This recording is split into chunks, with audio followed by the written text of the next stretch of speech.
It was a very interesting site to start with. When we got here, due to the large trees and all their root structure, we really couldn't change the grade around. The patio was at a lower level and it was really quite dated, probably a 40-year-old landscape. The homeowner's wish list to have the garden be a little more modern, clean lined, and simple.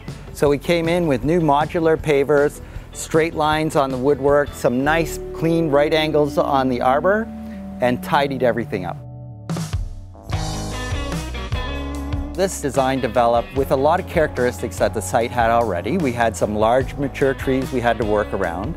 And when you see the front, it's beautiful old stone from like the 1800s.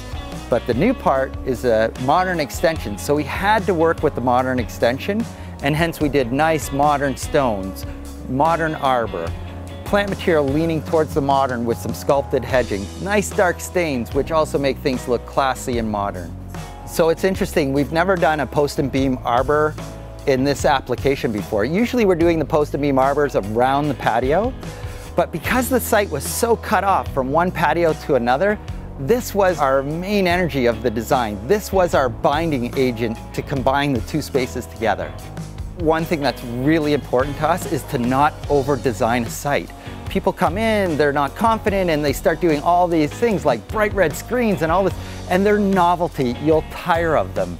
Good design is good balance, scale, and proportion, and simple. One of the design challenges for the site were the fact that there was a large building behind the site looking right down on the client's recreational area. There were a few existing fir and spruce trees, so we worked with them because they were a win for the client. They saved the client money and they already had the establishment of some privacy, but we needed more. So we added in some more evergreens at the back, which will eventually grow up and give the client more privacy.